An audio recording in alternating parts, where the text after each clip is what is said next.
Product certification. A product qualification is the process of certifying that a certain product has passed performance tests and quality assurance tests, and meets qualification criteria stipulated in contracts, regulations, or specifications. Most product certification bodies are accredited to ISO IEC Guide 65 to 1996, an international standard for ensuring competence in those organizations performing product certifications. The organizations that perform this accreditation are called accreditation bodies, and they themselves are assessed by international peers against the ISO 17011 standard. Accreditation bodies that participate in the International Accreditation Forum Multilateral Agreement also ensure that these accredited product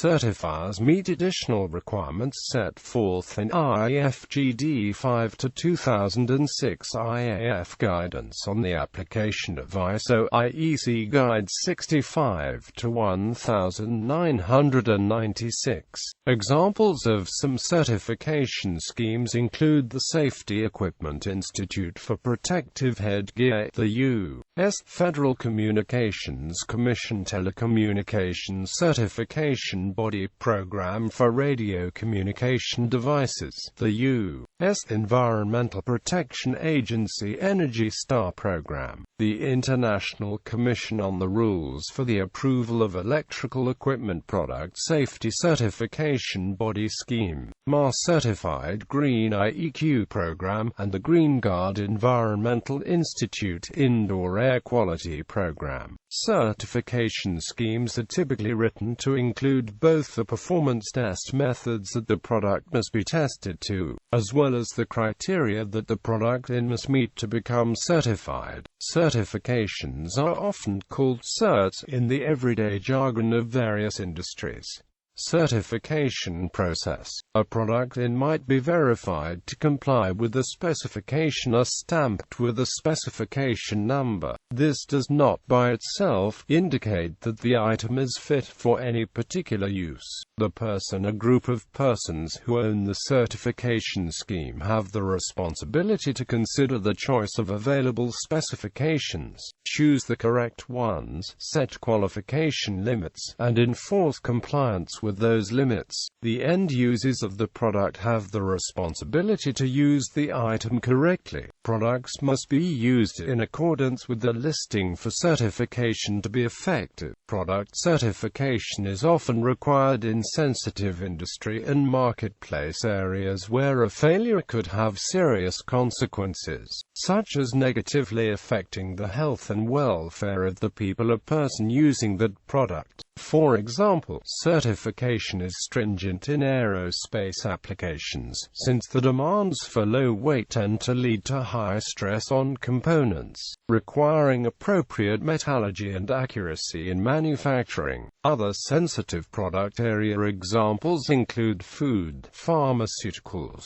healthcare products, dangerous goods, and products that have RF emissions such as computers and cellular telephones. The process for certification of a product is generally summed up in 4 steps: application, evaluation, decision, surveillance. In many instances, prior to applying for certification, a product supplier will send a product to a testing laboratory. When the product to be certified is received at the testing laboratory, it is tested in accordance with the laboratory's internal procedures and with the methods listed in the test standard specified by the certification scheme. The resulting data collected by the testing laboratory and is then forwarded either back to the manufacturer or directly to the product certifier. The product certifier then reviews the product supplier's application information, including the testing data. If the certifier's evaluation concludes that the test data shows that the product meets all required criteria as listed in the certification scheme, and the decision maker of the product certifier concurs with the evaluation, then the product is deemed certified and is listed in a directory that the product certifier is required to keep. ISO Guide 65 requires that the final decision to grant or not grant certification be made only by a person or group of persons not involved in the evaluation of the product. Products often need periodic recertification, also known as surveillance. This requirement is typically identified within the certification scheme that the product is certified to. Certification bodies may require product suppliers to perform some sort of surveillance activity, such as pulling sample products from the marketplace for testing, in order to maintain their listed or certified status. Other examples of surveillance activities include surprise audits of the manufacturing plant, supervision of the manufacturing and/or testing process, or a simple paperwork submittal from the supplier to the product certifier to ensure that the certified product has not changed. Other causes for recertification may include complaints issued against the product's functionality, which would require removal from the marketplace, and expiration of the original certification. These lists of examples are by no means all-inclusive. Some certification schemes, or the product certifiers that operate those schemes, may require that the products operate a quality management system registered to ISO 9000, or that the testing be performed by a laboratory accredited to ISO 17025. The decision to set these requirements is most often made by the person or group which owns the certification scheme. Certification marks and listings of certified products. Certified products are typically endorsed with a certification mark provided by the product certifier. Issuance of a certification mark is at the discretion of the individual product certifier. ISO Guide 65 does not require the product certifier to offer a certification mark in the event that a certificate is offered. When certification marks are issued and used on products, they are usually easy to see and enable users to track down the certification listings to determine the criteria that the product meets, and whether or not the listing is still active. An active certification listing must minimally include indication of the following information: the specific product or type of product certified, the qualification standard that the product is judged to meet, the date of certification. Product certifiers may choose to include much more information than that listed above, but ISO Guide 65 specifies the bare minimum which must be made available regarding the certification status of a product. These listings are typically used by an authority having jurisdiction, such as the municipal building inspector, fire prevention officer, or electrical inspector, to compare the product's use or installation with the intent of the rating by testing. In order to comply with the code, the product listing must be active, as products and companies can become delisted due to retesting showing that a product no longer meets qualification criteria, or a business decision by the manufacturer. The widespread availability of the Internet has led to a new kind of certification for websites. Website certifications exist to certify the website's privacy policy, security of the financial transactions, suitability for minors, among many other acceptability characteristics. In broadcast engineering, transmitters and radio antennas often must be certified by the country's broadcasting authority. In the United States, this certification was once called type acceptance by the Federal Communications Commission, and applied to most services except amateur radio due to its inherent homebrew nature. Today the FCC requires all testing of transmitters and antennas to be performed in a laboratory accredited to ISO 17025, with that laboratory being part of the overall organization that houses the Product Certification Body.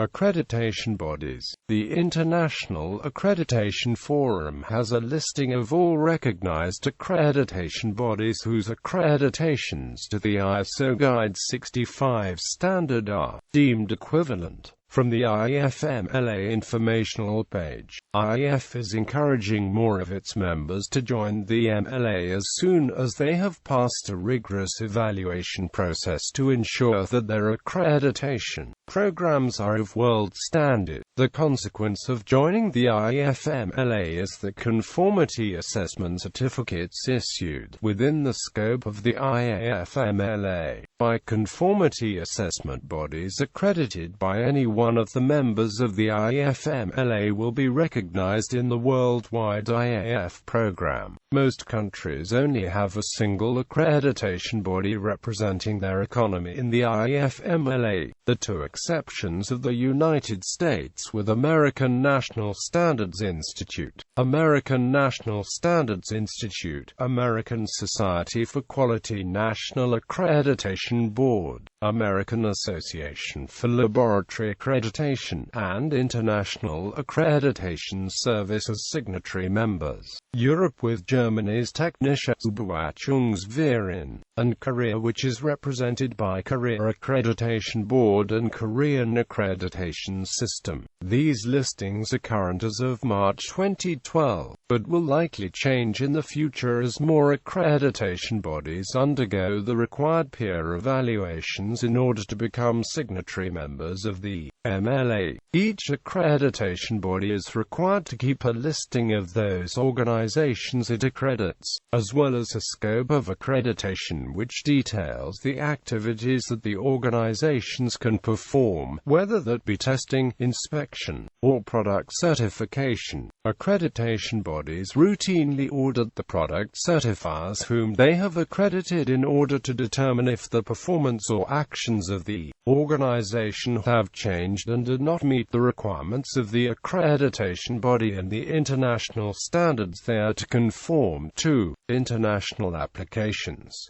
North America's nuclear industry is exempt from mandatory certification. This has allowed situations leading to large amounts of remedial work, especially for fireproofing of electrical circuits between nuclear reactor and control rooms in the U.S. In this case, submitters were permitted to dictate not only their test procedures, but also to construct test specimens in their own facilities, prior to fire tests on the part of laboratories. The primary example of this situation is the thermolag scandal, which came about as a result of disclosures by whistleblower Gerald W. Brown to the Nuclear Regulatory Commission as well as watchdog groups, members of U.S. Congress, and the press. The United Kingdom is also unique among Western industrialized nations, as product certification is entirely optional. In Germany, the accredited testing organizations routinely audit manufacturing locations and submit quality control test results to DIBT. While the German laboratories do not possess process standards, the methodology can uncover changes in the nature and quality of ingredients, as DIBT establishes very clear tolerances for performance. Where product certification is optional, one must rely on the ethics of the manufacturer that the item being sold is identical to the item that was tested, and that the item that was tested was in fact installed the way the test report reads. The test report by itself also does not afford its bona fide interpretation in terms of the tolerances that a certification listing would provide.